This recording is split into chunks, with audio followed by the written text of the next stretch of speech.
Sometimes life hits you with the kind of absurdity you just can't make up.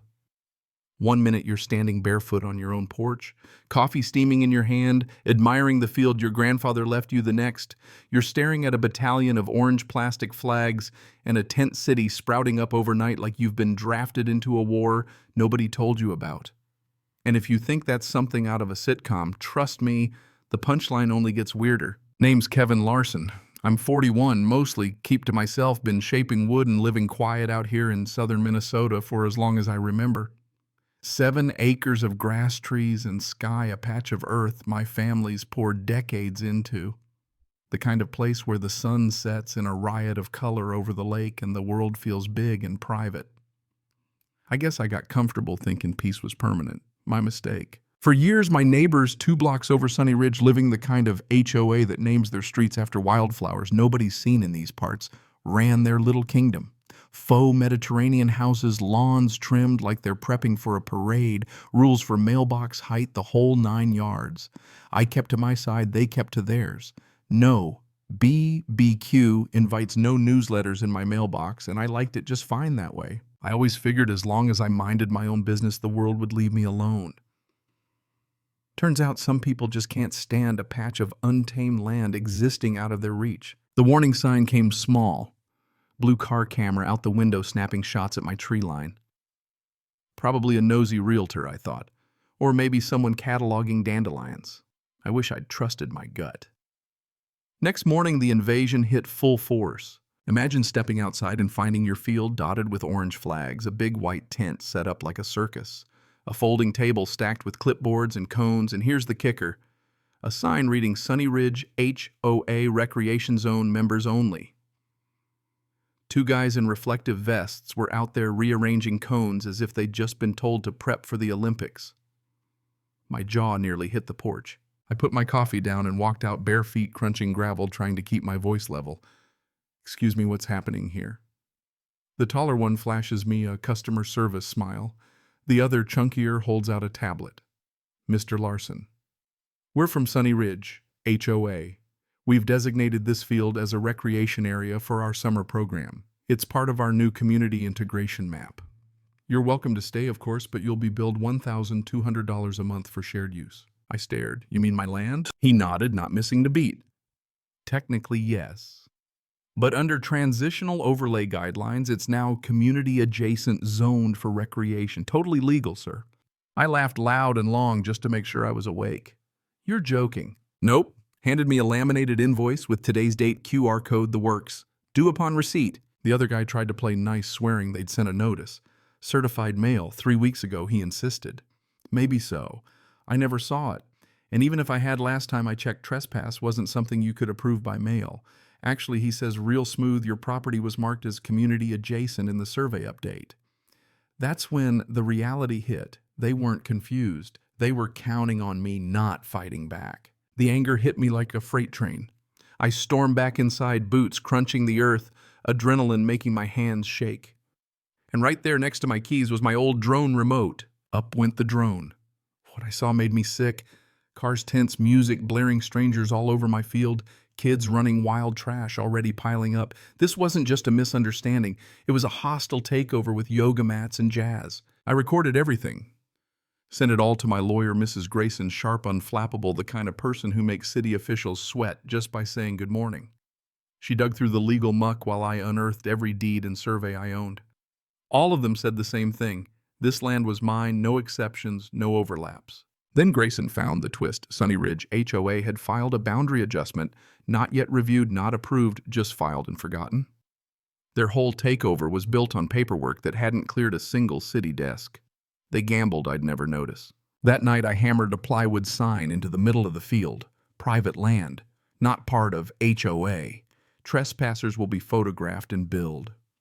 I set up a trail cam, turned my porch camera toward the circus and waited. Next day, a woman in yoga pants strolled up, flipped off the camera, took a selfie. I posted the clip online, face blurred, but the message was clear. Sunny Ridge HOA claims my land. I call it Tuesday. 43,000 views in 5 hours. So began the great neighborhood feud. Grayson fired off a cease and desist, so scathing you could feel the burn through the envelope. trespass, illegal commercial use, unauthorized boundary changes. We sent it straight to HOA President Harold Bixley, a man with the posture of a warning label and the soul of a broken stapler. Meanwhile, I reported everything to the sheriff and city code enforcement. Turns out you can't just set up a pop-up event on land you don't own. Who knew? But I wasn't done. If they wanted drama, I'd give them a front row seat. Built a barricade from leftover wood orange construction mesh and an enormous sign, Kevin's Lawn. Now a 10,000-day event space. VIPs pay double. At the entrance, I set up a fake check-in table, plastic cash box, Monopoly money, a mannequin in a security t-shirt and sunglasses. Name tag read Greg. He held a Nerf gun like he meant it. The drone kept flying. My YouTube channel went from 83 to 10,000 subscribers in a week. Neighbors I'd never spoken to dropped by with coolers, lawn chairs, and supportive honks. Even folks who never cared about HOA politics suddenly wanted in. One guy left a note for Kevin's Freedom Front. Beer included. Not everyone loved the show. 3 days into my blockade, a woman with a hat big enough to shade a Prius demanded to see who's in charge. I pointed at Greg. She stormed off to file a complaint. So did I. The deputy Ron, slow-talking, clipboard in hand, quick with a grin, showed up, took one look at my barricade and Greg and said, "Well, you sure made it clear where your land starts." After reviewing my evidence, he grinned. "If they keep this up, the DA's gonna love it." HOA sent another letter claiming my signs created visual discord. I framed it, hung it in the bathroom. The tent stayed up, so did my barricade. Finally, we landed in court, me in jeans and a flannel. Mrs. Grayson business-like, dangerous, clutching enough paperwork to choke a horse. Across from us, Bixley in a suit that looked allergic to color, flanked by two lawyers who seemed like they practiced law mostly by arguing with mirrors. The courtroom buzzed press, neighbors, even some curious HOA members. Judge Dalton presided, her glare sharp enough to shave marble. Grayson presented everything: drone videos, surveys, emails, that notorious laminated invoice. The judge raised an eyebrow so high I thought it might not come down. Then it was the HOA's turn, rambling about fluidity of community cohesion and interpretation of property rights. The judge shut it down quick. "Are you suggesting the law is fluid?" Silence. Bixley, sweating, took the stand, claimed he thought silence meant consent. "Mr. Bixley," the judge cut in, "that's not how property rights work." A verdict came down hard. HOA found guilty of trespass, unlawful use, unauthorized boundaries, and more. They owed me $120,000 in damages, all legal fees, $15,000 for emotional distress, and a public apology. Every tent, sign, and stake had to come down in 48 hours. I left the courthouse, smiling, told a reporter, "Not bad for a guy who just wanted to watch his own sunset." Justice, as it turns out, sometimes arrives with lemonade and a side of humiliation. 2 days later, I sat on my porch, camera rolling, lemonade sweating in my hand, watching HOA folks in matching polos dismantle their failed carnival, trying not to meet anyone's eye. Neighbors gathered like it was a block party. Somebody grilled hot dogs. One guy brought a sign, "Field of Dreams now," with 100% more Kevin. I realized in that ridiculous moment something real had changed. People started talking, really talking. Not about lawns or rules, but about freedom, respect, and how tired everyone was of living under HOA tyranny. Julie, who once wouldn't say more than hi, dropped by with a pie and an apology. "I voted for the rec zone," she admitted, "but I didn't know it meant stealing your land." That's the thing, when you stand up, you give other folks permission to stop being scared. Within a week, Bixley was gone, voluntarily resigned. The public apology came, flyers, emails, the whole works. Sunny Ridge HOA acknowledges its overreach, apologizes to Mr. Larson.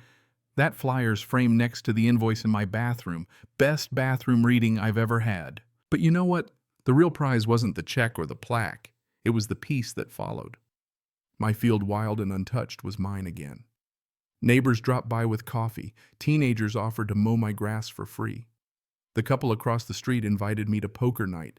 Even Greg the mannequin, retired now, standing guard in my workshop, holding a leaf blower like a badge of honor.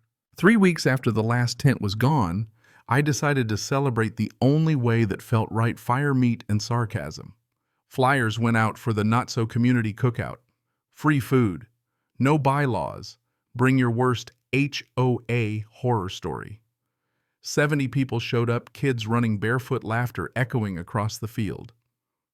I hung a sheet on the barn, played drone clips and courtroom highlights. Everyone cheered as Bixley nearly smacked himself in the face folding a pop-up tent. The grand finale, an 8-foot-tall effigy of the original HOA sign built from their leftover junk banners, broken cones, even that infamous invoice.